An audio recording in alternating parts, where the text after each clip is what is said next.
Blog Talk Radio. It's Monday night, 9 p.m. Eastern, on the Blog Talk Radio Network.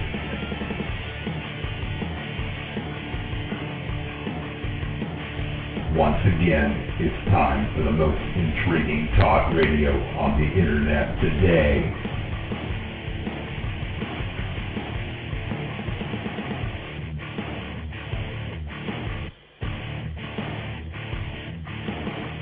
This is Sasquatch Radio. Breaking news and information from around the world. Interviews with men and women investigating the mystery. The latest high-tech equipment. Cutting-edge research techniques. And amazing discoveries. Real-life people sharing real-life encounters. The director and founder of Sasquatch Watch in Virginia, here is your host, Billy Willard. Something is out there in the dark, watching, waiting. It's time to unleash the beast. This is Sasquatch Watch Radio.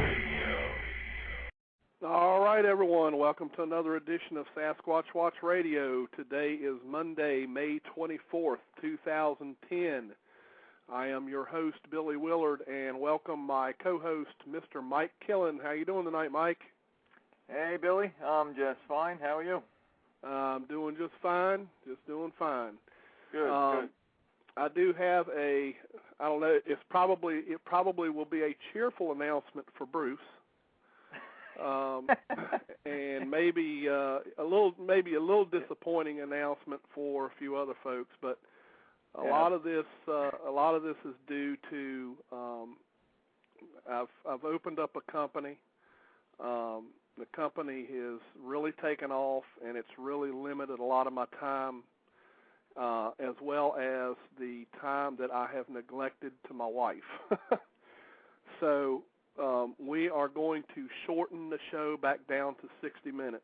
I'm not going to cancel the show. I'm not going to take a break or anything at this point. I'm just going to lessen it down another 30 minutes, so we're going to go back to a 60-minute format, 1-hour format for now.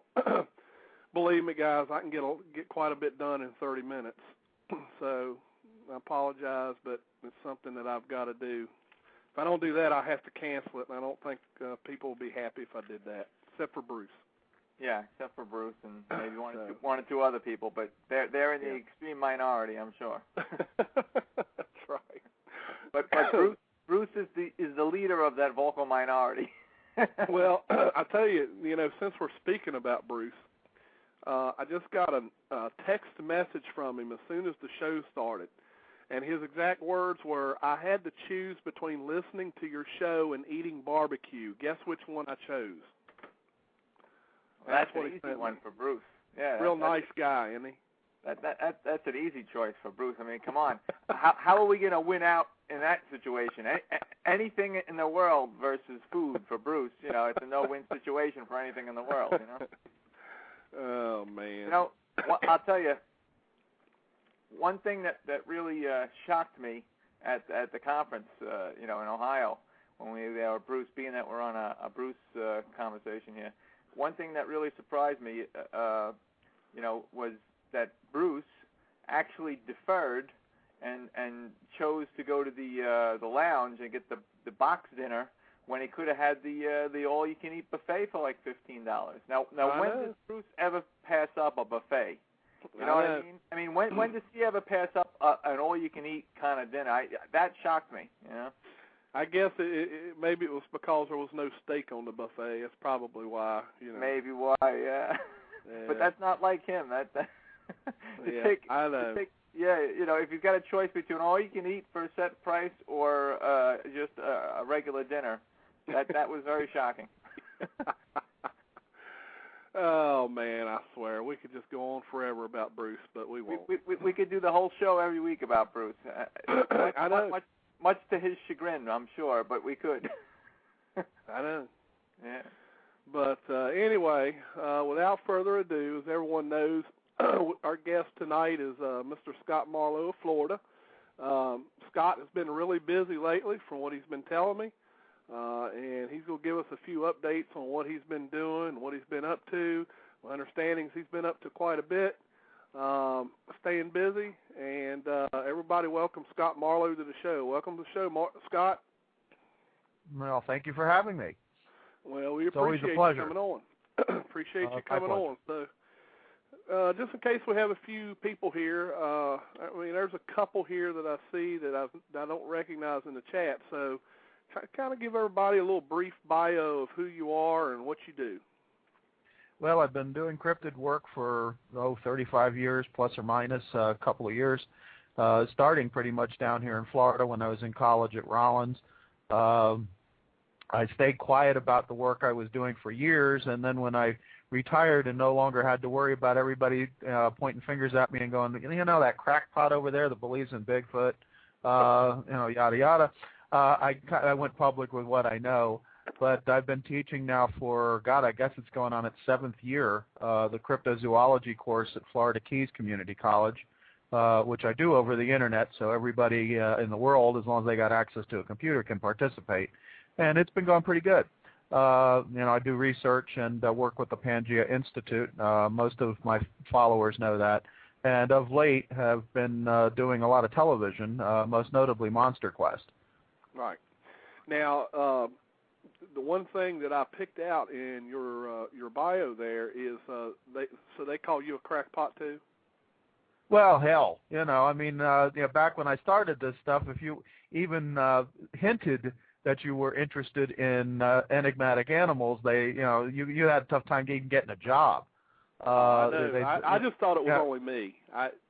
Crackpot might be putting it mildly at that time of the world. But I collected stories everywhere I went, all over the world, and accounts of different animals. And when I moved to Florida, I started to pretty much specialize in the swamp ape, and that, of course, is the first animal I actually saw. Right. So there's been a fascination there for quite a while.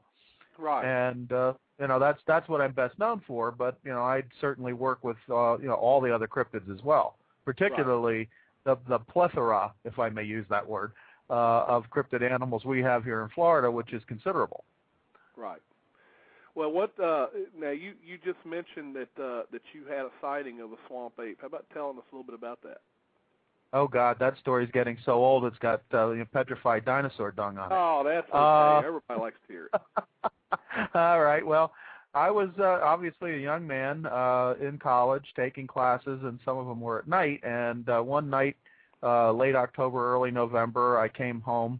Of course, it got dark early back then, at that time of the year. And I had a MGB-GT at first. When I moved into an apartment off campus. This was my second year. And I got a strange feeling when I got home. I had stopped at the Publix, which is our local grocery chain, picked up some groceries on the way home, and the MG being fairly small, had the groceries sitting on the passenger seat, and got out of the car, walked over to the passenger side, and just got this feeling I was being watched. Retrieved the bag from the car, stood up, and then I saw this thing standing behind the light from the parking lot in kind of a silhouette. And, I could make out the white around the eyes and, some other features. But I just dumbfounded that this thing was there. At that time, there were heavy woods and orange groves all around this complex, which was the only island of civilization in the middle of nowhere outside of Orlando.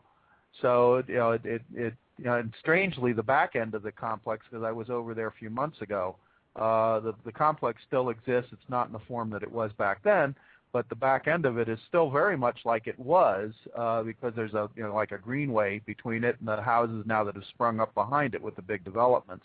And the trees and everything are still there. They've changed the lights on the parking lot, and they've covered some parking spaces, but it's pretty much the same. So it was kind of an eerie feeling to go back there and kind of relive it. But I lived on a second-floor apartment, and my where I had parked there, well, at the far end to my right-hand side as I was facing the creature were trash dumpsters, and they're still there. They're still in the same spot they were in at that time. But the creature seemed more interested in those than it was in me. Right. And once I found my legs, I began very slowly crossing the parking lot, which is like one lane of traffic, to get to the stairway to my apartment, and started up the stairs, keeping the creature in sight the whole time. And when I got to the top of the stairs, I watched it for a moment or two, set the bag of groceries down, put the key in the lock, opened the door, turned around to look at the creature again. It was gone. Right. Wow. So, but it was different. Obviously, at that time I was pre-med. I had anatomy and other things. So I got a pretty good idea what I was looking at, and I didn't even believe it myself. And it took me quite a while to get over the denial, but that started my interest in cryptozoology. Right. Yeah, it's usually something like that. For me it was a little different. I've never claimed to have had a sighting, so I had a little bit of different reason. But I've talked to a lot of people that had a sighting. Real good examples. One of the guys listening here tonight, Bill Dringinnis, up here in Virginia. I mean, his sighting has made him do a lot. Believe me. So, a lot of people's sightings usually what piques their interest in this thing. But yeah, that's something you'll never forget. I bet. Well, yeah, when I talk about it, and even to this day, when somebody says swamp ape, if I close my eyes, I can see the image. Yep. Exactly what I saw. It's like totally frozen in your mind. Right. And I mean, the psychological phenomenon is cool because obviously I've investigated a number of sightings, most notably the Jennifer Ward sighting outside of Lakeland in 2004, and her psychological reaction was, so classic Close Encounters of the Third Kind. With drawing the animal on everything that was conceivable, 2 drawing pads full of sketches. Even at that time, that she was redoing her kitchen, and in order to do it up in full scale, she actually drew it out on the back of the drywall that had been exposed. I mean, it's unbelievable. Yeah. And she didn't get any closure until Matt Ellis stepped forward and, being a forensic artist, asked to do a sketch based on what she had seen, and actually some other people had seen a very similar creature. So I allowed Max to composite it, and it took him about 2 weeks. And Jennifer, the night that he said it's done, we went over to Matt's place, and who was living in Tampa at the time, and Jennifer saw it on the drawing board when he took the thing off of it, the cover off of it, and just goes, "That's my animal. That's what I saw." And just freaked. And I've got some pictures on our website of that moment when she saw it, and then also as we were copying it so that everybody could have copies of Matt's finished product at the Kinko's down the street from where Matt lived, and you could see it in her face. I mean, it's amazing. But the psychological reaction when people see something that unbelievable is kind of classic. I've heard a lot of people go through the same kind of thing. Oh yeah. Well, I tell you what I got to do, Scott. I got a guy that's got just a few minutes on his cell phone, so I'm going to bring him on, and I know you know who this fella is. Mr. Bill Green up there in Connecticut. How you doing tonight, Bill? I'm doing great, Billy. How you doing, Scott? I'm doing pretty good, Mr. Green. How you doing? I'm doing great. It's kind of quiet down here as far as any kind of wildlife or Bigfoot activity in Connecticut. New England, I hear different things, but what about down in Florida? Any recent Sasquatch activity, footprints, or photos? Yeah, there's been a lot going on down here lately. Not all of it has been swamp ape, Bigfoot type activity. Although we did an expedition late March, early April, and we had an audio event, but never saw a creature. I can talk more about that a little later if you're going to be listening. But and there's been some activity over near Hullapaw, near that, what is it, Three Lakes Wildlife Management Area, I believe. And there's been a couple of things that have been happening down near Corkscrew Swamp on the opposite side of the state. Right now, for this winter, it was kind of quiet with all of the cold, so I had been working on a book I just finished and sent off to the publisher on last week on Thursday. I'm sure they got it Friday. I'm waiting to hear back from them. And I'm already doing a sequel, believe it or not. Oh wow! And working on that. So actually one of the TV guys that I've been working with on Monster Quest has asked to option it to do it for TV production. I don't know if that'll ever happen, but I'd like to see it happen. As it's well, for one thing, it'd be a hell of a lot cheaper to produce than Monster Quest was, because it's all in Florida and not because these are all Florida cryptids that I've been writing about. But it's very interesting because most of the major cryptids that are known throughout the world, particularly the big five, we have a counterpart for it here in Florida, and that's kind of intriguing in and of itself. And then of course we've got a few local cryptids that are beyond strange. So it's fun writing about them and recording the sightings and the things that have happened and some of the investigations that I've done associated with them and that whole thing. So I felt obligated to get it out there. And part of it is we've got a museum exhibit coming up in October that I'm working on with the Sanford Museum that's going to open October 1st, and it's going to run a couple of months. That'll deal with Florida cryptids. So I wanted to write the book so that the information would be there. What's the title of the book going to be? Well, not very creative. Cryptid Creatures of Florida. Oh, that's cool. Yep. Yeah, I was looking at the BFRO website in the recent report section, and there's I think I saw two reports from 2009, I guess, of Bigfoot, some Bigfoot sightings recently in the recent report section. I think it was well, I'm kind of surprised with the amazingly cold winter that we didn't have more sightings of the big hairy guy, but also some of the more unusual cryptids and some of the animals that are just out of place. I'm sure it decimated a lot of the reptiles. We had iguanas falling out of the trees in Miami. It was so cold. Oh, God. So I'm sure it didn't do. A lot of the more exotic animals down here didn't do very well. Yeah. So, Billy, did you get interviewed finally by that person, that reporter that was doing that story about you guys doing the expedition there in that location? Yep, we sure did. That all occurred over the weekend, even though we had to do it through some torrential downpours. We did it Saturday. It was Saturday evening into Saturday night. They sent out a reporter from the newspaper and sent out a photographer, and believe it or not, as we were walking around, it was really hilarious. It's kind of embarrassing in a way. Wow. Me and my wife Janine were walking along the pond with the photographer, and we were kind of talking. And next thing I know, the photographer goes, "Hey, look at this." I look down, and she's done found a footprint. Oh my God! Here I am, a researcher. I'm supposed to be the one looking around, finding the evidence. And she goes, "Billy, is this a footprint?" I'm like, yeah.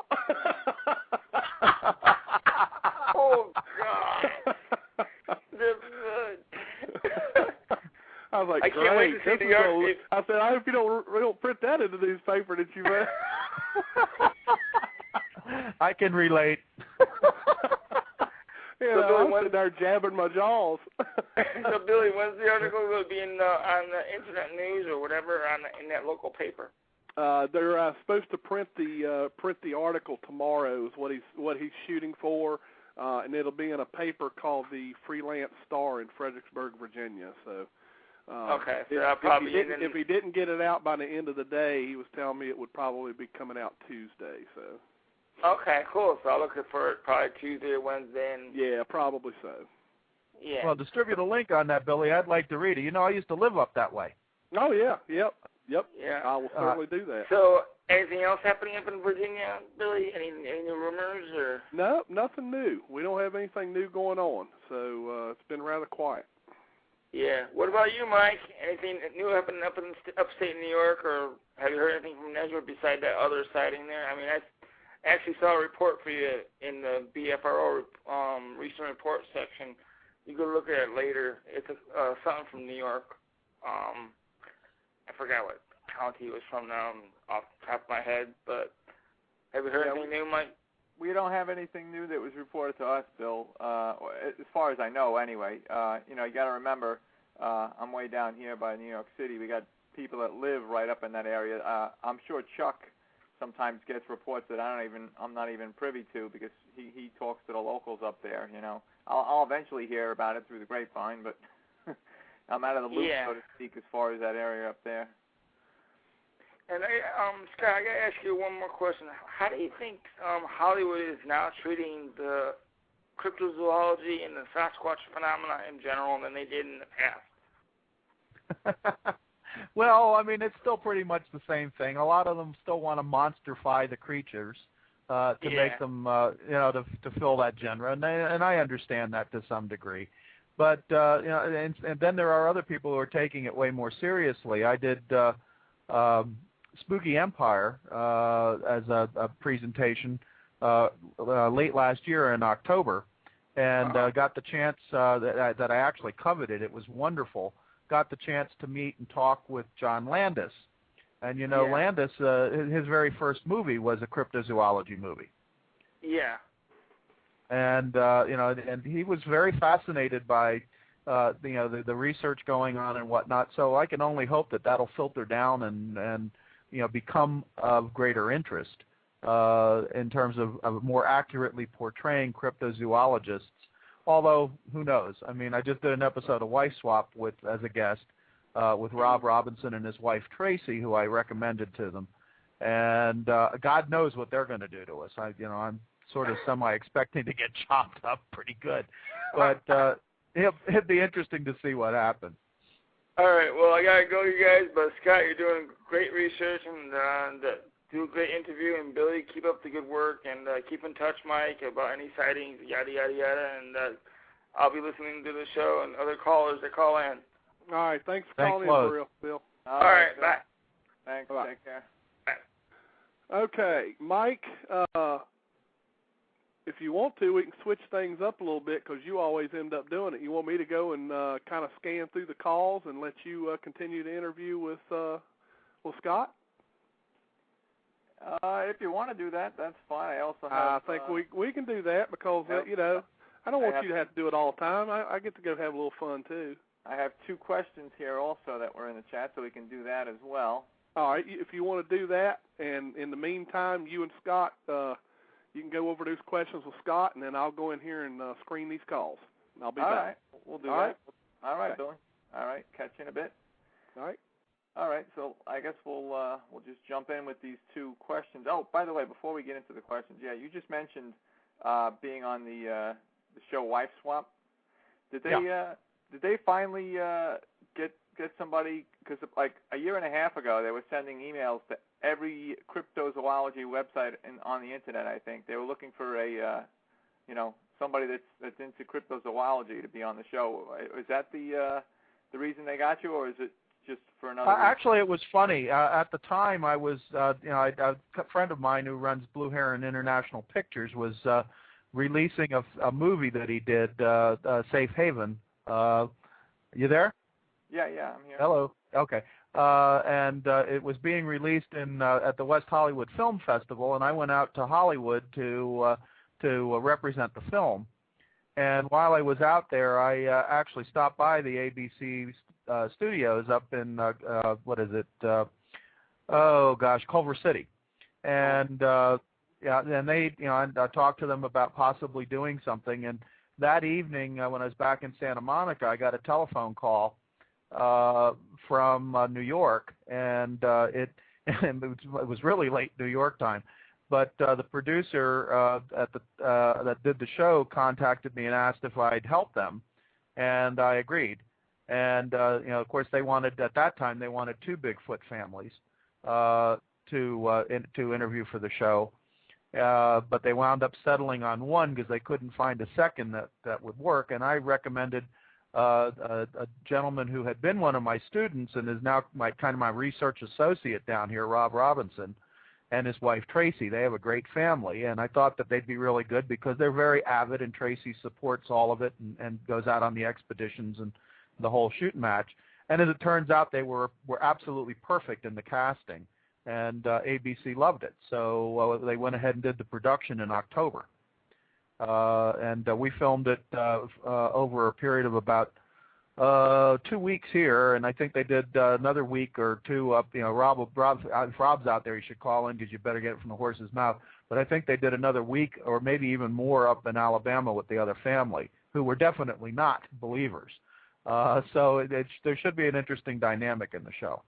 Yeah, because I mean, they sent emails to like everybody. I mean, we got it at Nestra, and I know PBS, and also the other people were contacted, and that was over a year ago. So I said, well, they must have finally.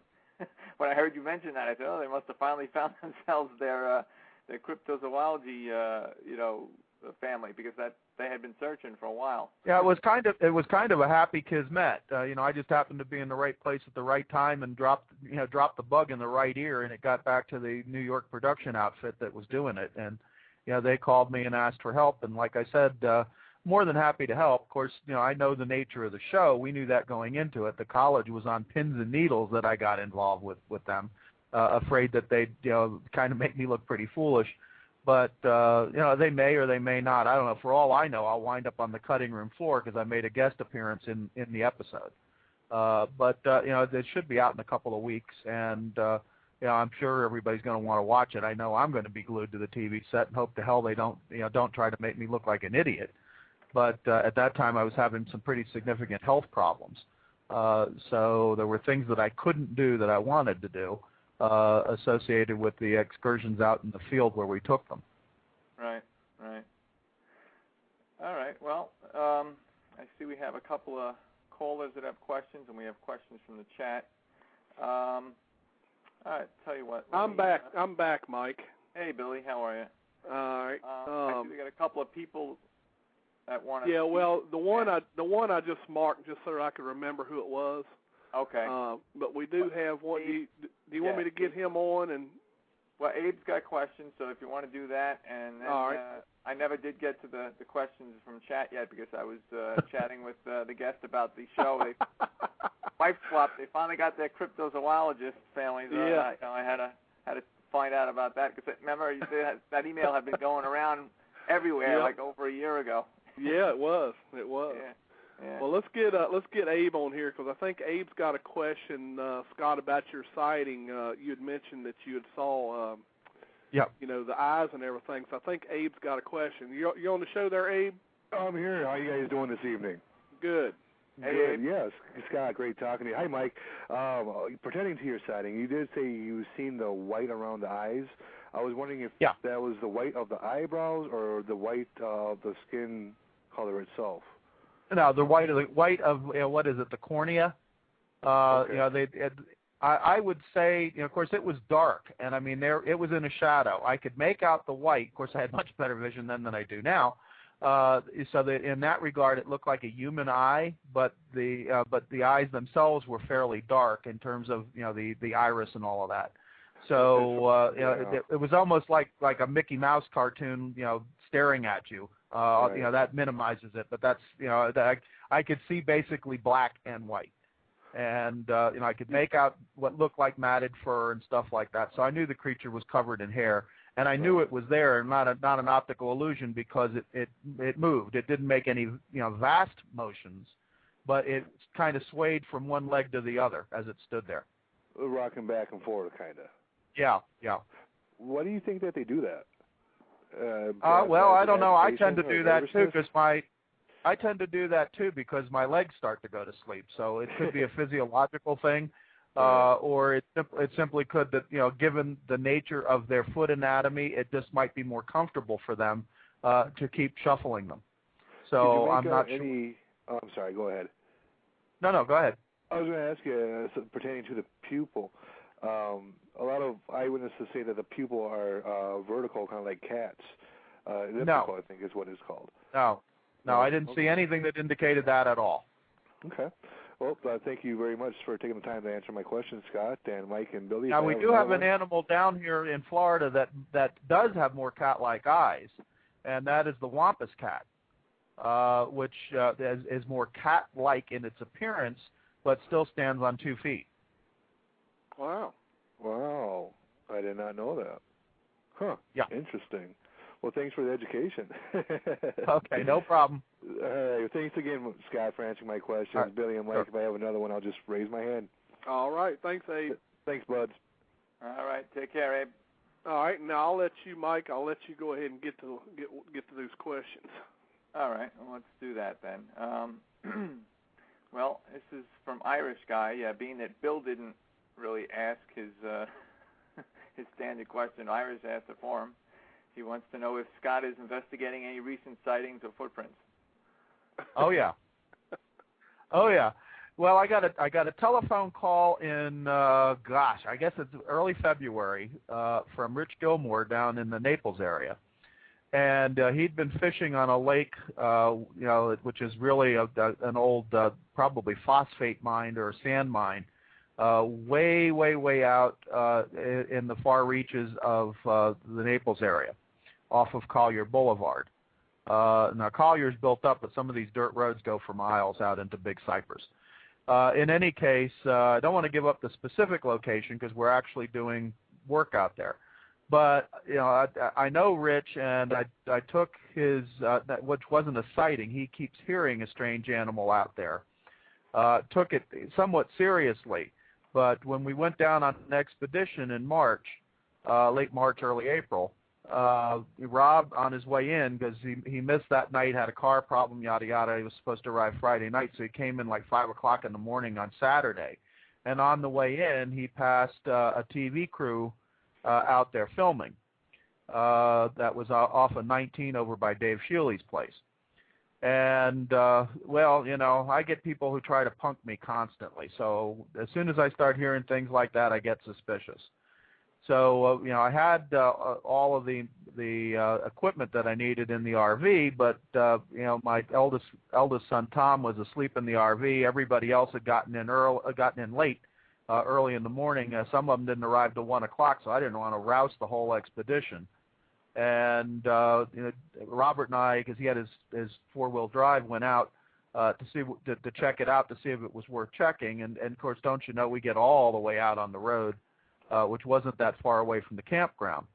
And, we don't hear anything at first, and I just told Rob to pull over to the side on this dirt road and cut the engine. And a couple of minutes after doing so, we heard this god-awful yell. And, while that's remote, there are still people who live out in those areas, and most of them keep dogs. Well, every dog within miles started barking. And, it was exactly what Rich had described to me. And don't you know, I left the damn parabolic microphone and the recorder back in the RV. Professional, researchers should know better. It was stupid, but I did it. And in any case, so, the next 3 mornings we go out there at the crack of dawn, or I should say the butt crack of dawn, trying to, listen for this thing again with the equipment. It never shows up. That's typical. Oh, absolutely. I mean, and I would really like to have gotten this on tape, because I'm telling you, whatever it was, it sure as hell sounded primate to me. I have people send me tapes all the time, and it's a heron, or it's an owl, or it's a coyote, or, and it's usually pretty easy to pick that out. This was none of that, and it was something I had not heard from that area before. It's similar to some calls that I've heard in Africa, similar to some of the calls I heard out west, but not identical. Right. Yeah, that's typically the way it goes, man. You never can get that. It's you hear something, you're like, oh, and you get the recorder going and never hear nothing. Well, I'm in the no-kill camp, but that was one of those days that I felt like taking a rifle and sticking it in my mouth. Oh, man. Yep. Oh, gosh. Mike, what was that second question, Mike? We had another question from, let's see, the second one was from The Shadow in chat. And the question says, has the guest found any evidence of shelter structures being built by the swamp apes? Well, yes. I took an expedition back in 2005 of my students from my college out into the Green Swamp, and we did find what appeared to be a shelter, although my gut reaction is that it wasn't. It might have been used by these animals because there were nests constructed near it, which I'll talk about in a minute. but sometimes you see these shelter things, and they're the result of massive downdrafts or air vortexes and soft ground, where it tends to bend all together and kind of look like a little hut. I'm not convinced. Now, Ken Gearhart was with us, and Ken thinks it was a shelter, and it's possible. But I was more interested in the nests because these were all constructed in a particular way with longleaf pine or longneedle pine on the very bottom layer, followed by layers of the Washington palms, and this is stuff that had to be carried in from a distance because it was a deciduous area of the forest. And then on top of that, Spanish moss, which of course is readily available. So it would have made a nice bedding. In some respects, it's similar to the kinds of nests that the billy ape constructs in Africa, which is the large bondo ape or billy ape that was discovered about the same time, which is why I was interested in it, because Shelley Williams had sent pictures and stuff of these nests. So I was kind of comparing it. Well, the interesting thing is that I didn't tell anybody until I did the Discovery Channel piece with Chuck Nice last year or year before, is when I took some of the Spanish moss material back to the lab at the college, I was able to extract some hairs from it. And I kept those hairs because I was interested in their particular morphology. They were kind of unusual. And I didn't want to test them myself for fear that, having had people trying to set me up all that year, that, I'd run into a problem with people saying, well, you're screwing around with the results of your own tests, yada, yada, yada. I didn't want to do the test myself. So I waited and I held on to them until the Discovery Channel asked me to do a Swamp Ape episode. And during the interview, they weren't expecting it. I pulled the hairs out from my pocket in the glass vial they were in, and I gave them to Chuck, and I said, here, why don't you test these? And they did. They took them to the forensic hair specialist, Dr. Hughes at USC, and Hughes found out that they were not from any known North American animal. Wow. Of course, that for some reason that wasn't really newsworthy. What everybody chimed in on or picked up on in that episode was that Dave Shilley failed a lie detector test. That was bigger news than the hair. Right. I don't know what to comment there. I mean, I've met Dave. I've talked to Dave. He's a nice enough guy. I just don't have a lot of faith in his research methodologies, shall we say. And the sightings are questionable. But in any case, we can say that about a lot of people in Bigfoot in the Bigfoot circle. So big deal. Right. At least what he does brings a whole lot of attention because I mean, my God, the guy's in everything to the swamp ape and the research being done, and God bless him for that. Right. All right. Any other questions in there, Mike? Yeah, we had one from Spin Dave, and then Henry just threw one in there, but we have one from Spin Dave here. Okay. First, his question says, do people that have witnessed the swamp ape characterize it as more human-looking or more ape-like? Well, it runs the gamut. Some of the sightings, depending on where they occur, the one sighting down near Marco Island was reported as a naked, hairy man running across Highway 92 down there. In Dave's campground, apparently, there was one sighting where it was a naked man ape with an erection running through the campground. Oh, great. Sex in the single swamp ape. But in others, it's more gorilla-like, and in others, it's more man-like. So I think it depends a lot on the people and the level of surprise when they encounter it. All right. Keep going, Mike. All right. And then we had one from Henry. He just asked me in chat if I got it. I have it, Henry. He says, question, why did Scott Marlowe inquire to the wrong county over the supposed massacre? Oh, God, I wish people would get that one through their head. I've said it many times. There was a very good reason for what I did, and I misdirected the letter deliberately. I don't even. I got word.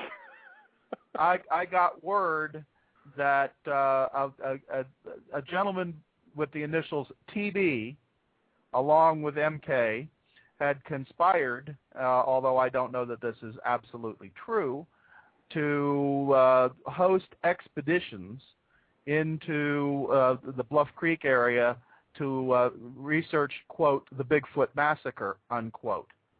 And I knew that the information was bogus. So, and I had known that Mr. Biscardi had been spooked by and gotten a boatload of trouble by uncovering some apparently Native American remains in Texas the previous year and not reporting it properly. So in order to spook them and throw them off, I sent the letter to the wrong county deliberately and then told Mr. Coleman that I was doing so, who promptly promoted it into the stratosphere, trying to make me look foolish for sending it to the wrong place, which is what I intended to do. Because if there was anything legitimate to it, I didn't want to queer the ability to go in there and check it out. I wasn't that sure at the time. Right. So, it was a carefully crafted thing, and I felt that that people who knew me and knew my work knew that I would not make such an obvious error. The people who didn't know that, I really didn't care what they thought, and I still don't. Right. All right. Any other questions, Mike? I think, let me just scroll to the very bottom here. I think that was it on chat questions. Yep. Okay.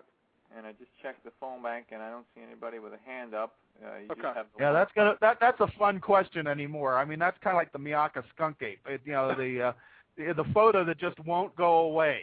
We all know it's an orangutan, but somebody's got to say that was a swamp ape. Not likely. Yeah, that photo's all over the internet every time you look. Yeah, well, of course, and you can't expect armchair cryptozoology buffs to really get into the meat of some of this stuff either. So, I get the question constantly, but what I told you is the way it was. Yeah, that whole thing was a mess, honestly. Well, it was sloppily done. I mean, I was talking to MK and had a dialogue going with him at the time, and I just had a real problem with essentially calling Mr. Gimlin and company murderers without even checking with Mr. Gimlin first. Right. It was just that just bad science, bad form, bad protocol all the way around.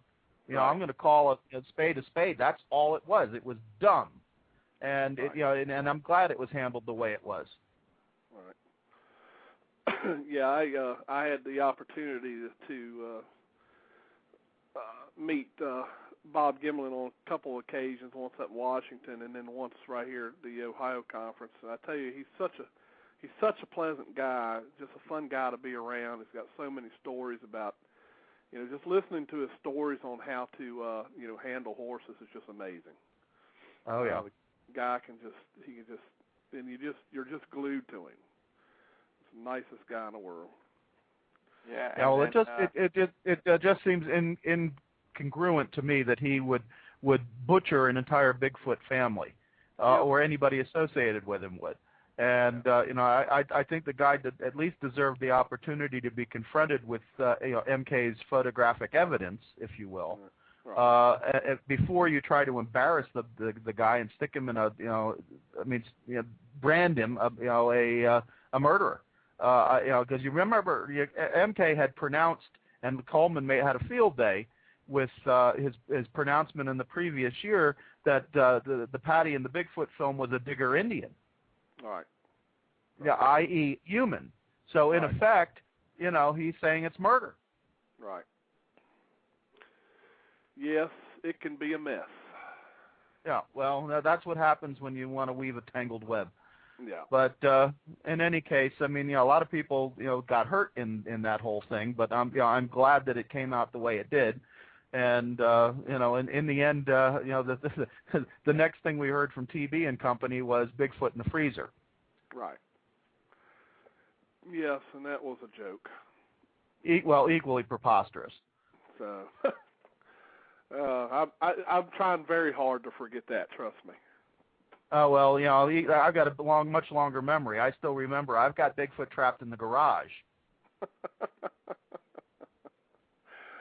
I've also got a Bigfoot hand in a jar.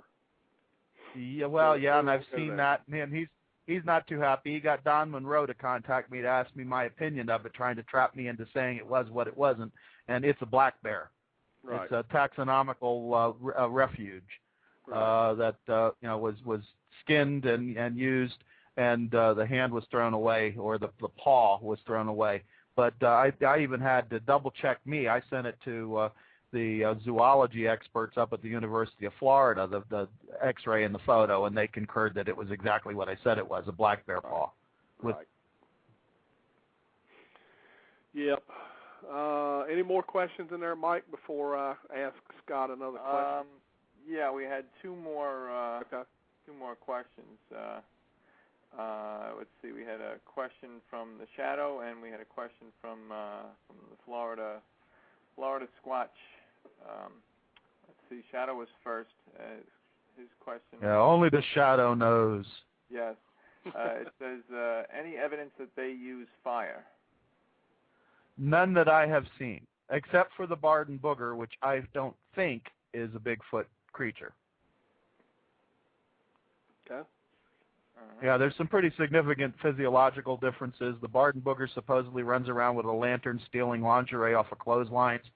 It might be an entirely different animal, but it also has green fur, or is reported to have green fur. And while we have Bigfoot creatures with black, brown, reddish brown, and gray or white hair, I have not heard any credible Bigfoot reports that have green fur. Okay. All right. And this one is from Florida Squatch, ISRT USA, and it says, Scott, what evidence do you have that points to Pacific Northwest Bigfoot and Florida skunk ape are different? Well, among other things, the foot tracks themselves show different physiology. We have a track down here that's considered the gold standard for the swamp ape, and it is considerably different in its foot physiology than the classic Bigfoot tracks. And I've been communicating with Dr. Meldrum about this. As a matter of fact, I owe Dr. Meldrum a track, which I've got the thing on my living, or the cast master on my my kitchen counter, and I still have yet to be able to pour the plaster. I keep getting sidetracked, but I've got to get a copy of the track up to him. But it is very much different and shows entirely different evolution, if you will, in the track that is adapted specifically to different types of environments, such that it's very unlikely that they are the same genus and species. They might be the same genus, but they're definitely not the same species. All right. Any other questions, Mike? Nope. That was everything that I saw in chat up until now. Okay. All right, and I don't see nobody on the switchboard. So, Scott, tell us what you're working on now. I know you're in the middle of doing some things now, and I know you can't talk about a lot of them, or not specifics anyway, but just kind of give us a clue in as to what's going on. Well, I'm involved with some television people and some productions. I've actually been cast as a character in an upcoming movie called Ashley's Shadow that my buddy Charlie Carlson is producing, and I'm going to play a judge who's a politician in the movie. Of course, that's not cryptozoology related, but it's kind of fun to do. I've been appointed to the board of the Florida Motion Picture and Television Association, which has kind of helped in the cloud area. But I just finished writing a book on the cryptid creatures of Florida, which I mentioned, which has, I think I did 18 chapters on different creatures in the book. Sent it off to the publisher to see what they have to say about it, and one of the television people is optioning it to produce it for TV, which I hope happens. I'm pretty confident in the book, so I've already started working on the sequel, and I've started research on 8 more cryptids, Florida cryptids, for the sequel, which will be more cryptid creatures of Florida. So I've been pretty busy with that. Then I've got 2 television series that I am talking to people about, one of which is not cryptozoological, it's paranormal in nature. Another one is cryptozoological in nature and has to do with, well, let's just say the Humboldt Cave and some of the things associated with the Humboldt Cave. So you know, that's pretty much what I'm doing in that area, other than the life swap episode that's you know, be coming out in a couple of weeks, probably 3-4 weeks. But so I've got that. I've got the books. You know, I'm kind of busy with all of these things, and like to stay busy. We're planning another expedition to South Florida and some research work. I got to go up to the Panhandle to do some research, and I got to go back to South Florida to do some research. But we're planning an expedition again Father's Day weekend. So I'm waiting to get the confirmations from the people who will be attending with us. But that's going to be interesting. All right, Mike, I think I've seen some more questions popping up. Yeah, actually, just copying the other one now. We had 2 questions in the last couple of minutes here. Okay, go back to the top here. The first question was from Henders B, 33 in chat, and he says, Scott, do you think the skunk apes down there have to dodge pythons? Well, I would imagine that's a big of an issue, considering that you know, the alligators have to dodge them. I'm sure anything that encounters them has to dodge them. You know, people do too. When it first started to become an issue, I was down there with one of the biologists in the mahogany hammock, which is in the Everglades. Excuse me. And we were off the boardwalk and walking through the area, and I was asking about the snake problem because a buddy of mine, Bob Freer, owns the Everglades Outpost right outside of there, and he's got a herpetologist who works with him. And you know, they've got some interesting exotics that they've extracted, and I was kind of curious about how bad the problem was getting, and I didn't realize it was as bad as it is at the time. But as we're walking along, the biologist for the Everglades is saying, "Oh no, we don't have any really big problems with the exotic snakes, and you know, they're not really an issue," as he steps on one. I don't want to meet up with any of them because I saw the program that they aired on that. You know, these snakes and everything around there. Good God, there's some big ones down there. Well, I'm not a big snake fan. You know, I mean, I kind of feel like Indiana Jones in that regard. Not snakes, anything but snakes. I just don't care for snakes. So. Yeah, I can relate to that, and I definitely don't want to encounter any myself. Now, you know, one of my middle boys, he don't care. He keeps them in his bedroom. So, you know, but I don't know where he gets it from because he sure don't get it from me. I have an agreement with the black snake that lives outside my living room window. I don't see it. I don't get the rake. I never see the snake. My kids see it all the time. It knows better than to show itself around me. Oh, man. All right. Any more questions, Mike? We had another one in there from Spin Dave, and he says, question, what do the indigenous Indians of Florida have to say about the skunk ape's relationship to humans?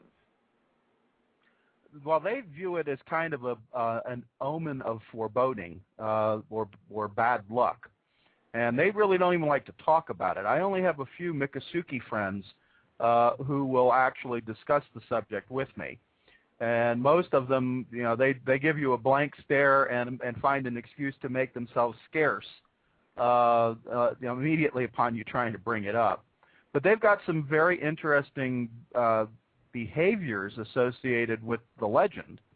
For example, in the traditional Miccosukee situation, they'd live in their cheekies, and they had this particular cheekie that was for sleeping at night. Now, all day long, they would keep their infants in what amounts to be a hammock kind of thing that they'd string between 2 of the support posts of this sleeping cheekie for it to rest in. But at night, they'd take it out of the hammock and put it on the sleeping platform with them. They try not to tell you the reason why, but it's because they were afraid that the swamp apes would come and abduct the children. Huh. So and there's a couple of guys down there in Big Cypress and a couple up in near Lake City who will talk to me, some Seminole storytellers that I can get information from. But there's even a misnomer. There was a movie that Ronnie Roseman did called Shawanookie, and based on a mistranslation, they thought that was the Seminole name for the animal. It is not. Shawanookie translates as giant water raccoon. Ah, learn something every day. Yeah. Any other questions, Mike? I don't think so. I'm trying to confirm one right now. I'm not sure if it's a question, so I'm messaging somebody. But all the questions I knew were questions I've taken.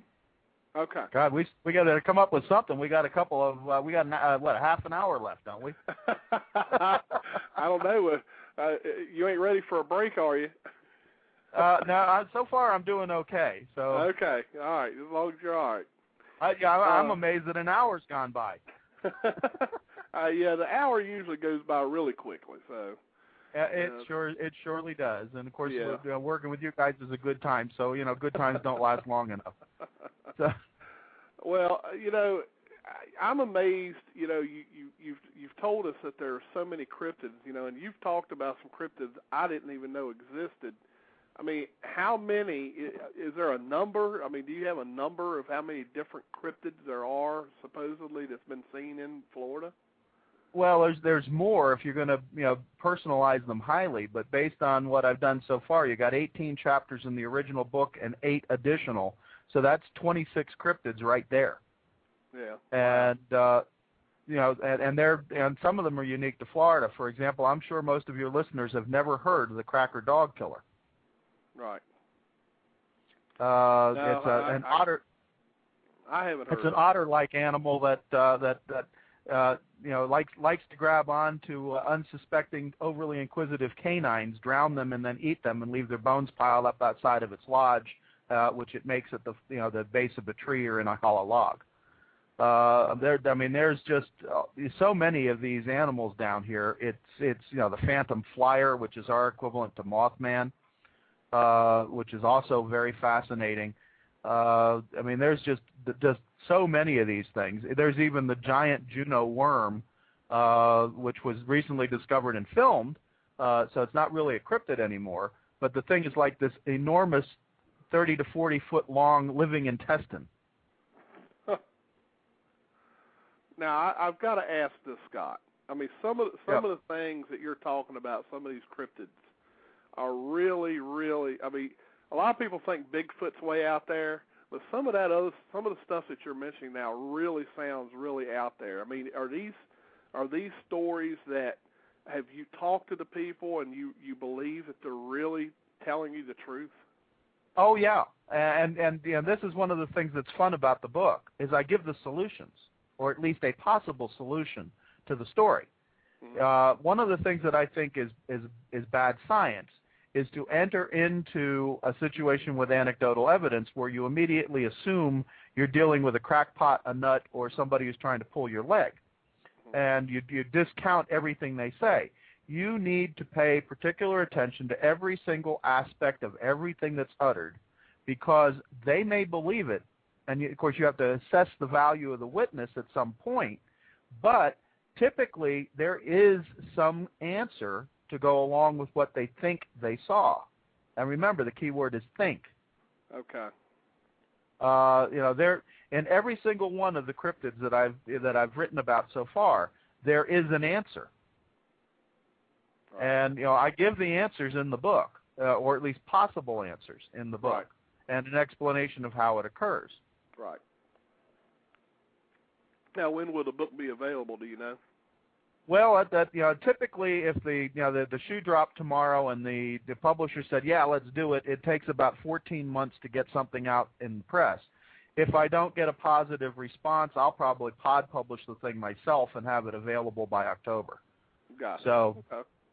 I'm not too worried one way or the other. I would, we sent it to a New York publisher, and the editor loved it and wanted to do it badly. But the New York, editorial board said, it's too niche market. Cryptids only apply to this real, out there, group of people in the world who, just into monster stories, yada, yada, yada, yada, yada. And in this economy, we don't want to, so, I mean, the drill.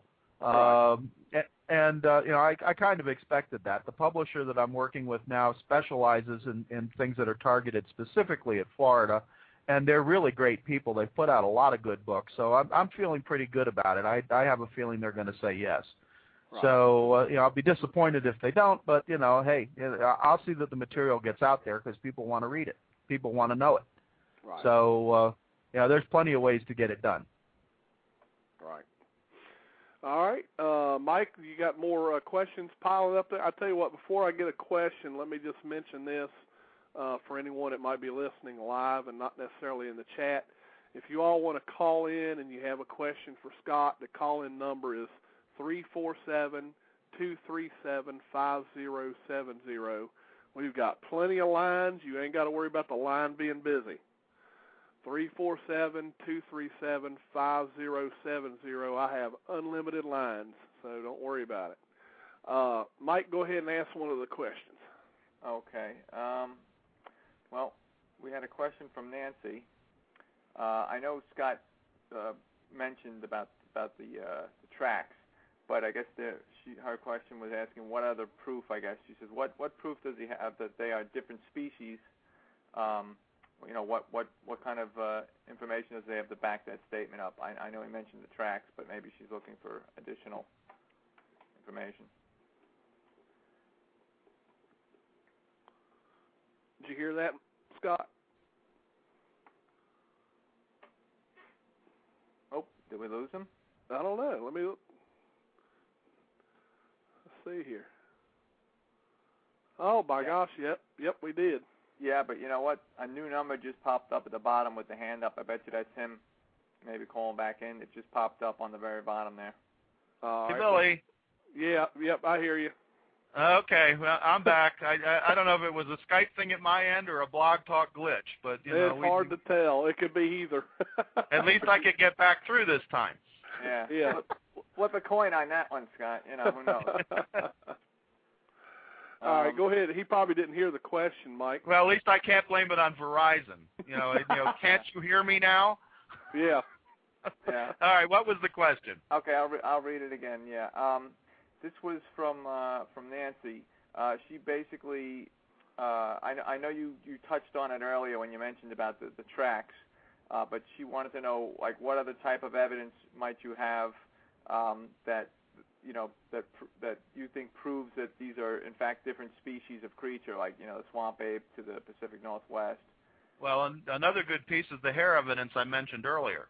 The morphology of the hair that I gave to the show that was analyzed at USC is completely different from the hair morphology that Dr. Fehrenbach and Jeff Meldrum have on the Sasquatch. Okay. All right. So the hair is definitely. The hair is different as well. Okay. So that plus the forensic drawings, they just don't resemble one another. Yeah, sure. It has the commonality of being a bipedal hairy primate-like animal, but if you look at it very closely with the best drawings that were done, like Bill Rowe's drawing, and you compare it with Matt Ellis's drawing, you can tell they're not the same animal. Right. The difference in the proboscis, the difference in the shape of the cranium, yada yada. It just does not look like the same animal, and the swamp ape stands a bit shorter than the classic Bigfoot also. All right.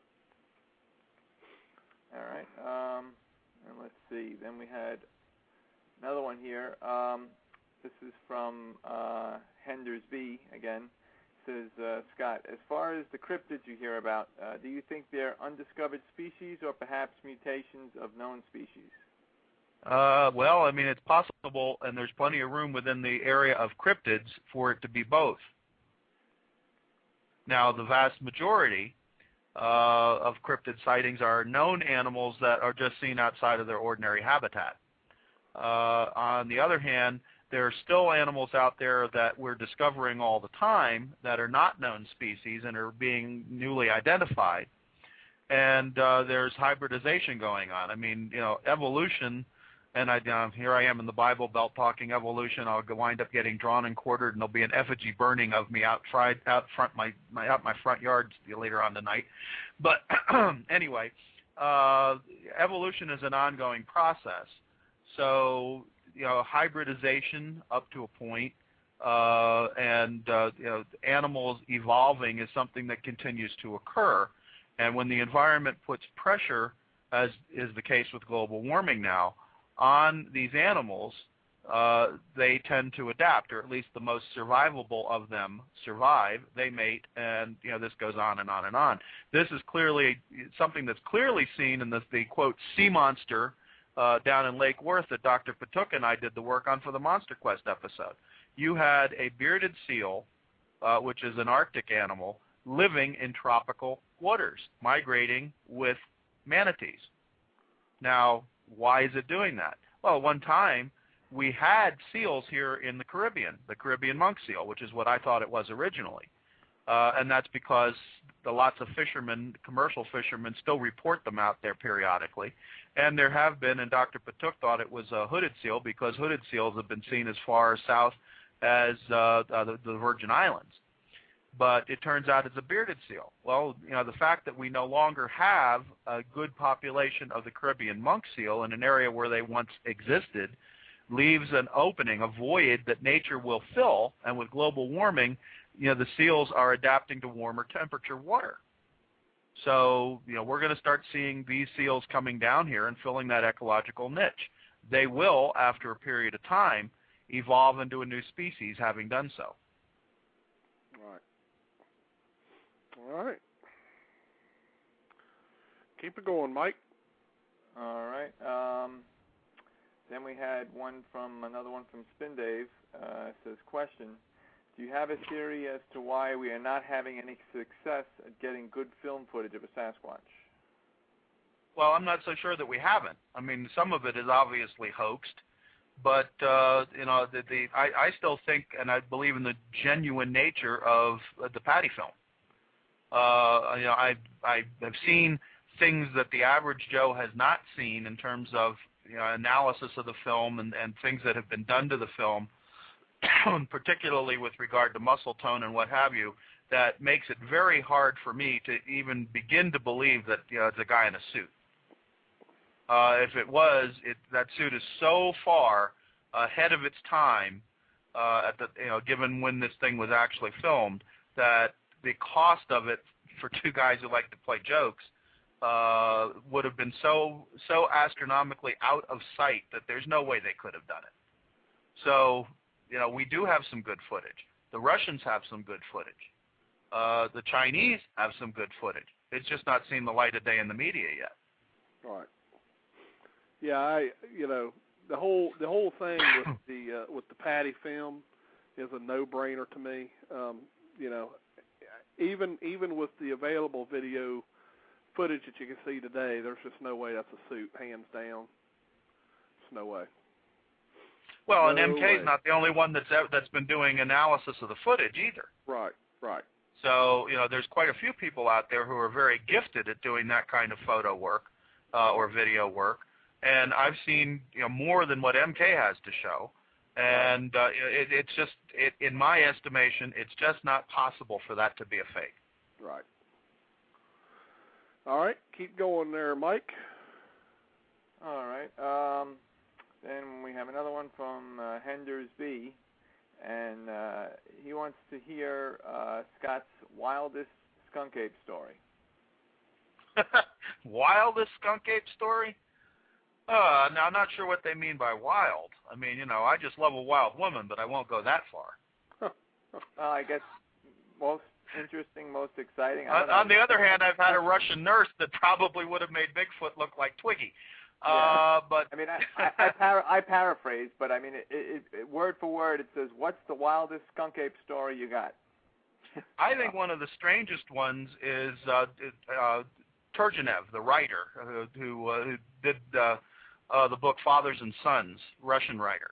When he was a young man in his 20s, he was out on a hunting expedition in the woods in Russia.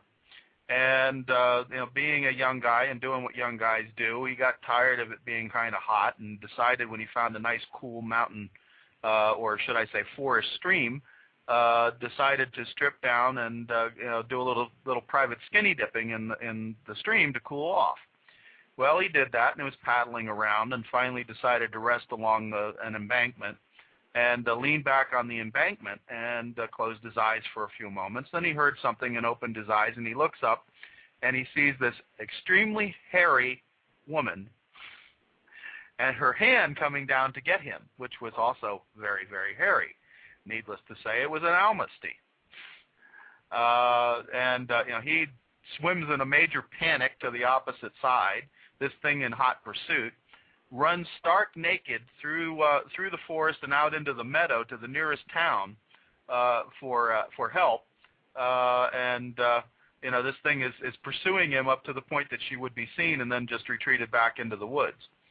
But that seems like a pretty strange story to me. Right. Yeah, there's some strange ones out there. Of course, if you want to read the Inquirer, you can find some stranger ones. I mean, I was Bigfoot's love slave. Yeah. Yada yada. But I haven't interviewed any of those people myself, so I can't relate to that one yet. I know of one where Bigfoot went into a store and bought some overalls and a straw hat. Hey, that sounds pretty good. He could probably hide fairly well in some areas of the country, because I've seen a few guys with a lot of facial hair and whatnot that, Christ, I got an associate, Dave Dowdy, who stands so tall and is so broad and is so hairy. Our affectionate name for him is Sasquatch. He hates it. He absolutely hates it, and I'm going to get drawn and quartered tomorrow morning for mentioning it on the air again. But, I mean, he fits the bill. I mean, if I got to cast anybody as a typecasting thing for any of our upcoming TV shows, and somebody's got to play the beast, Dave's going to be the man. Yep. I mean, he's great with it. And I mean, and it's through no fault of his, but he just definitely looks like one. Any more questions, Mike? Yeah, we had. I got to go back up and get this one because I didn't cut it out because I wasn't sure if it was. Some of these questions I'm having to check with the people, so maybe we should remind people. It's much easier, guys, when you put all caps, when you make your questions in all caps, because sometimes I read it and I'm thinking, well, that sounds like maybe they're asking the guest, but then you never know because there's a lot of cross chatter in the chats, and people throw questions back and forth to each other, so it's sometimes hard to figure out if it's meant for the guest. So it would help me out a lot if you can put the questions in all caps. And on the reverse of that, please only use all caps when you're asking a question for the guest, because I've also seen other people making just comments in all caps, and that obviously makes it confusing as well. So I'm trying to scroll back up to find this other question because I passed it by because I was not sure at the time, and now I found. Okay, here it is. This is from the Shadow. So your Shadow, you're one of the offenders here. Please, next time, all caps in the questions. This says, any thoughts on the Todd Standing Bigfoot domicile claims? Don't know enough about it to make any comments. Okay. All right. And then we just had, okay, let me go back here now. We just had a question that was thrown in here. This is from, oh wait, there's one before that, I think. Again, now this is definitely for the guest because it starts off with Scott is the first word, but again, it's lowercase letters. That's Fifth Dimension, so Fifth Dimension, please, next time, all caps. This says, Scott, is the skunk ape in Florida only? No, it's all along the Gulf Coast. Okay. So you could expect to maybe see it, signs of it in Georgia, Alabama, Louisiana, other areas like that? Yes. I believe that the skunk ape is, or the swamp ape, is specifically adapted to a semi-aquatic environment. And as a result, you'll find them in swamps and bogs and lakes, river valleys and things along those lines that have a lot of swamp associated with them, primarily in the south. But I think they go down even into Mexico and those areas and into the Central America. I suspect, for example, that sesamite is also a swamp ape, that the Deloise ape is also a swamp ape. Okay. Keep going, Mike. All right. Let me go back to the bottom now. This one is from Nudges, and it says, question, how close has he been to a Bigfoot? Well, the closest one was back in '75 when I was in the parking lot, which put me 30 feet or so from it, maybe a little bit more, maybe about 40 or 50 feet. It's hard for me to envision that in terms of distance at this point. I'd have to get out there with a tape measure and actually stand in the same place and measure it. But, I also encountered them twice with Chester Moore and Chris Stevens in Texas in the Big Thicket. Now, we didn't see it nearly as well, but one, it was more of a face in the bushes, almost an Eric Beckford sort of thing with Chester over by Conestoga.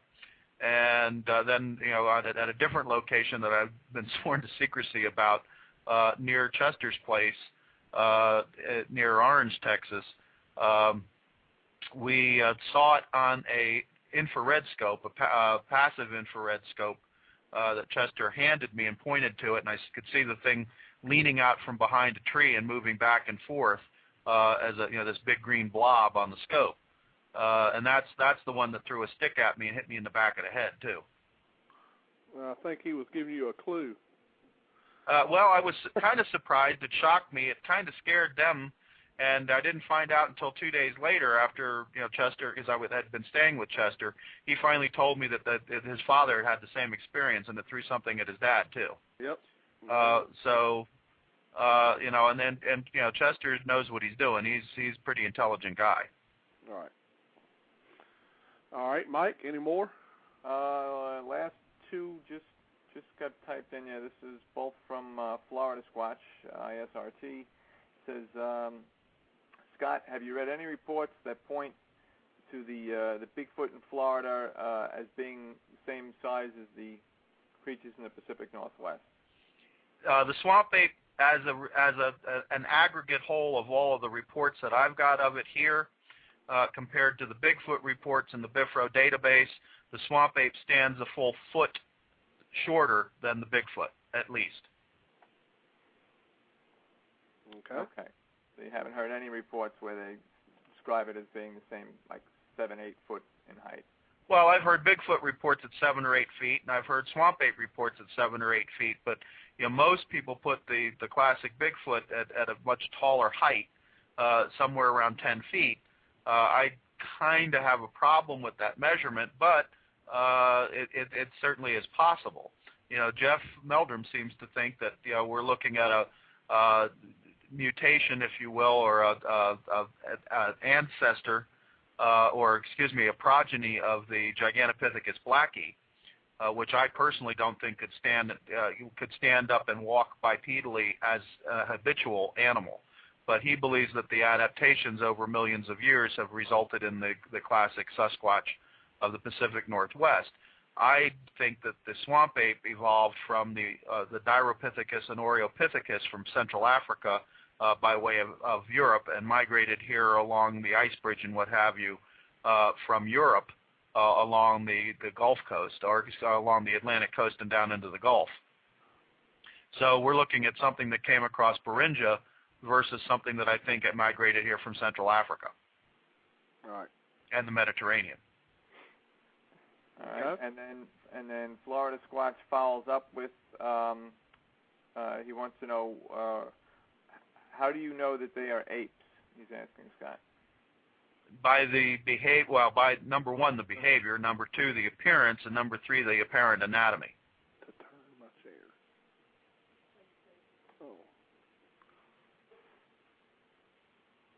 I didn't catch that. What did you say, Scott? I said by the general appearance, by the apparent anatomy, which means, of course, we haven't had one on a table to examine, and by their behaviors. It all indicates ape behavior. Oh, okay. All right. Any other questions, Mike? I don't see any questions, but our friend Bruce has checked in late. Oh, I see. And he's already throwing barbs at us. What else is new? Yeah, what else is new? He says looks like the show will be wrapping up in 12 minutes. So I guess I logged on 12 minutes too early. Yeah. Go back and eat your barbecue. In other words, we got another one of those guys that wants to get the last word in.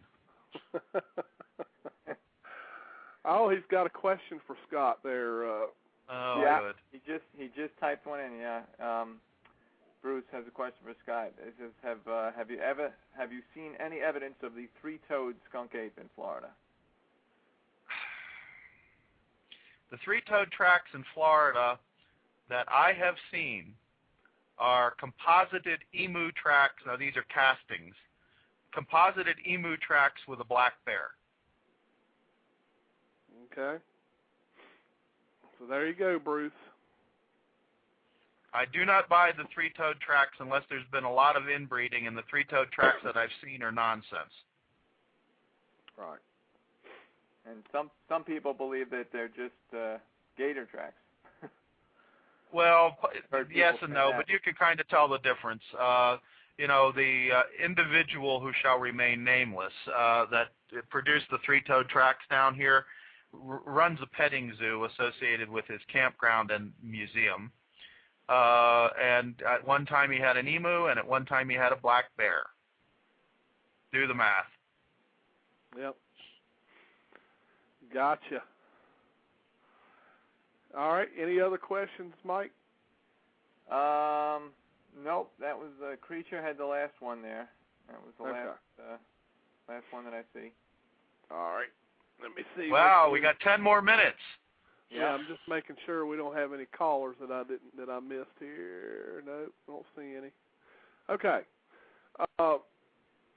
Scott, do you have any plans in the future for writing any other books or any other TV shows in the works? Well, I've got a book that I've been working on for almost 12 years that kind of lays out the entire theory that I have behind, how the swamp ape came about, what line of apes it evolved from, yada, yada, yada. And at this point, the only thing that's really holding me up is getting permission to use all of the illustrations that I've assembled to prove my point, if you will.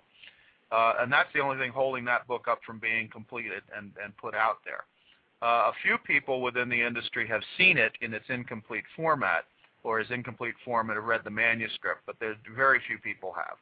And and I know it's getting out there because I start getting questions where people have apparently read bits and pieces of stuff that originated with this paper, and it's leaking out onto the various Bigfoot websites, yada yada.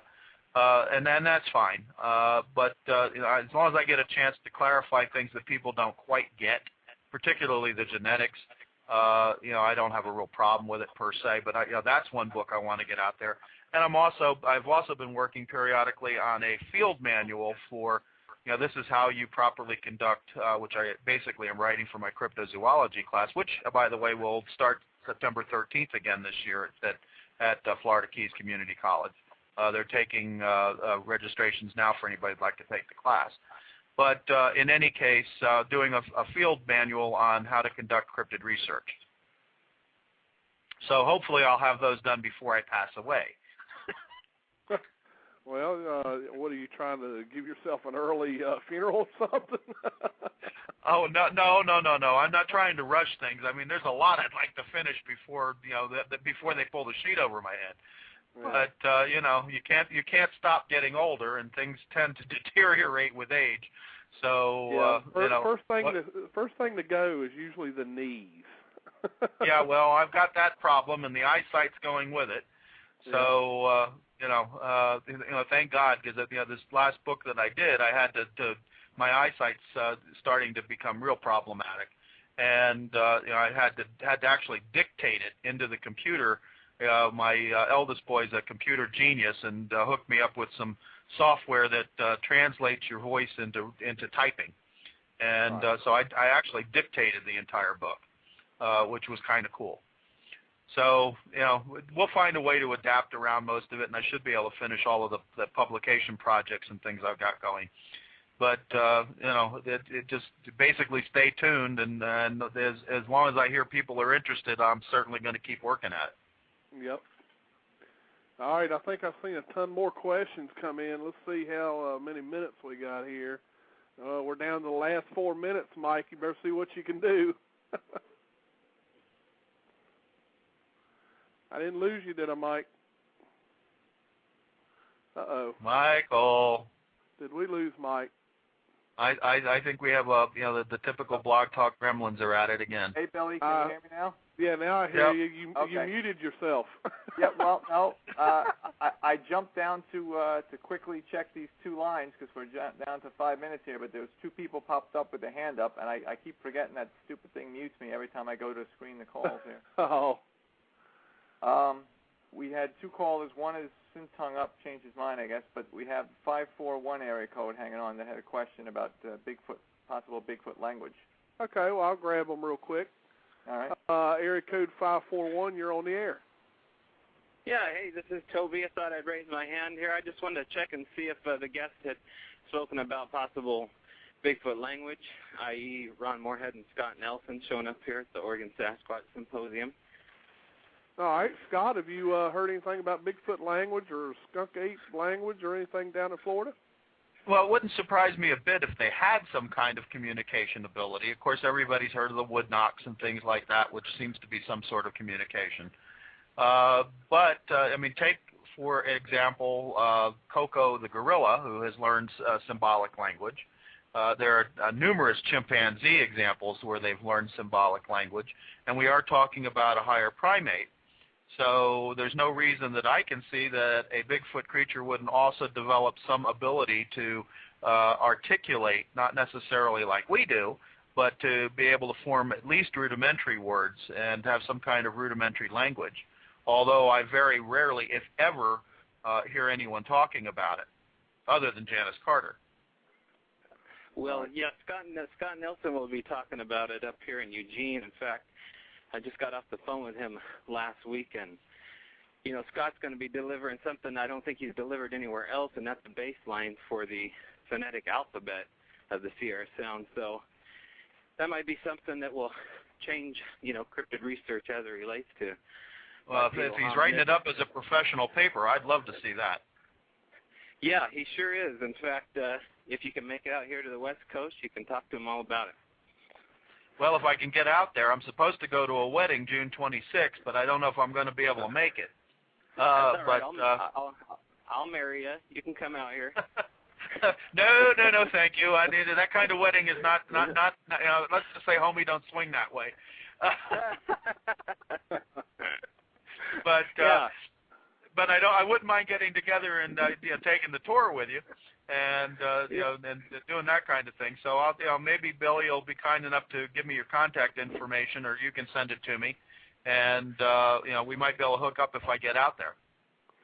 Absolutely, yep. Absolutely. You can go check out the website. Yeah, I'll send all that to you, Scott. Hey, Billy. Yep. We're down to a minute left in the show here. I saw there was a few last-minute questions in the chat. I don't know, maybe you might even ask one or two while I was on the phone call there, but... no, I didn't ask any, so if you want to go ahead and take those. But, hey, Toby, thanks for asking the question, bud. It's glad to have you on the show there. All right, thanks, Billy. Thanks, Toby. All right, go ahead, Mike. All right. We got about a minute. Well, I'll tell you what, just before you say that, we'll finish these up. But just wanted to say to everyone, thanks for listening and tuning in tonight. Join us next week, 9 p.m. Eastern. We're going to go back to the 60-minute, 1-hour show. And we'll see everybody next week at 9 p.m. Eastern. Now, go ahead and ask those questions. Mike? All right. Let me scroll back up. There was a couple of them here. Okay. Like I said, I didn't know if you saw them, if you might have asked one or two of them while I was away here. No, I didn't. Okay. Florida Squatch asked Scott, do they travel the power lines? Well, if they do, it wouldn't surprise me, and one of the reasons they might is obviously the power line trails are a lot less troublesome to move along, although you can be seen. So if they're going to do it, they would probably do it at nighttime when they're least likely to be seen. They seem to follow, the ones that we've dealt with in the Green Swamp don't follow trails that readily. We find more evidence of their activity off the trails than we do anywhere near the game trails. All right. Okay. So they don't necessarily follow the path of least resistance like a lot of other animals. Well, I've got to say the same thing that Henner says. These animals are very secretive, and they don't like to be seen even at night. So they tend to conceal themselves at all times, if at all possible. All right. Then we had Roya51 wants to know if you think they look more like us. Well, I'm not sure exactly what that means.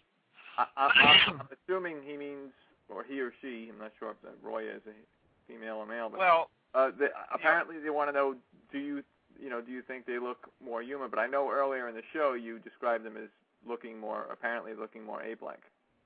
Well, you also have to bear in mind that genetically, the gene that triggers hairiness is not a recessive gene.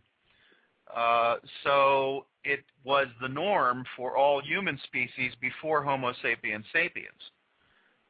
So the fact that we have shed all our body hair doesn't mean that all of our human ancestors did. Despite the museum reconstructions that constantly show them as having clean-shaved with an Atra that morning. That's just not the way it was. So do they look like us? Yeah, in some ways. In other ways, no. But they're definitely something between, say, a gorilla and a chimp and us. Right. Okay. All right. We have another question here from Spin Dave. He said, are there any reports of the wolf-like biped in Florida? A lot of people call it the dog man. Oh, yeah. Oh, yes, absolutely. We don't call it the dog man down here, but yes, we do have those types of reports too. Yeah, that seems to be the favorite nickname, the dog man, or wolf-like, I guess, would be a good description too. The big pronounced snout, Yep.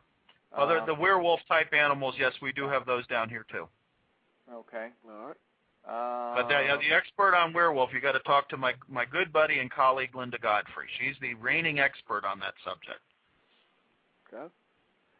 Then Henders B, not a question, but he typed in all caps, so he wants me to read it to Scott. It's more a statement. He's saying to Scott, if you need an illustrator, check me out. He's given his website. I'm an illustrator, could probably help you out.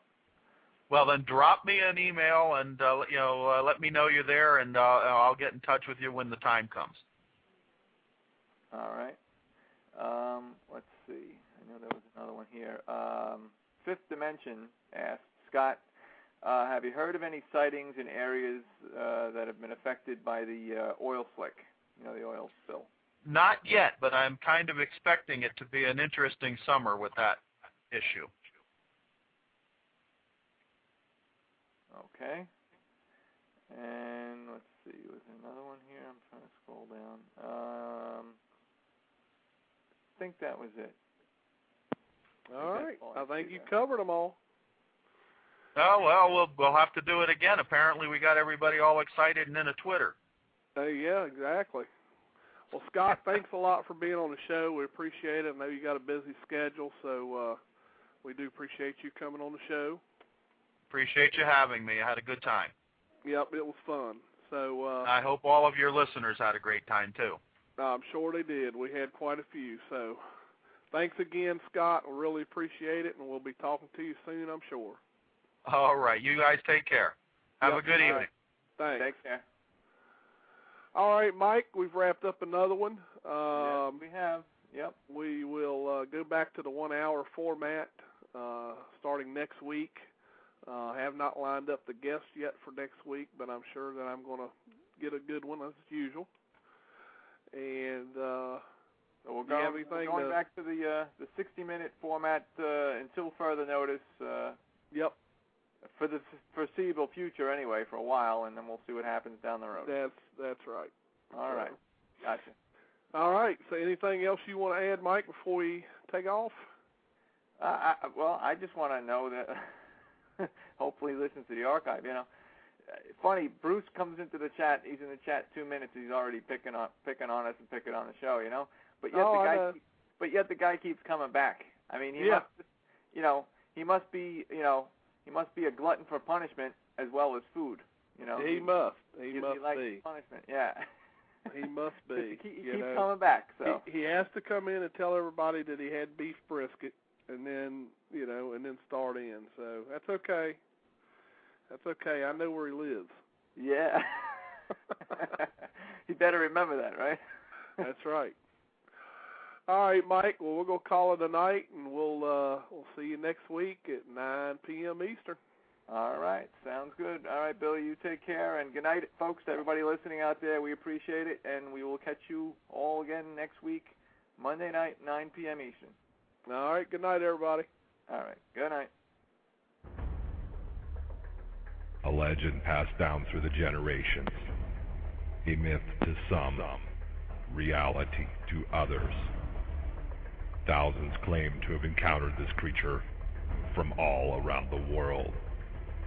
Footprints discovered, unidentifiable hairs collected, unusual sounds recorded. Something is out there. Sasquatch Watch Radio. Monday nights, 9 p.m. Eastern, on the Blog Talk Radio Network, interviewing the men and women researching this phenomenon, the latest news and information, research techniques, and cutting-edge technology. True terrifying encounters, as told by those who have experienced them. Monday nights, 9 p.m. Eastern, on the Blog Talk Radio Network. Your host, Billy Willard of Sasquatch Watch of Virginia, brings you the most riveting discussions on the internet today. blogtalkradio.com/Sasquatch Watch Radio. Monday nights, 9 p.m. Eastern, Sasquatch Watch Radio. The truth is out there. Welcome to Sasquatch Watch Radio.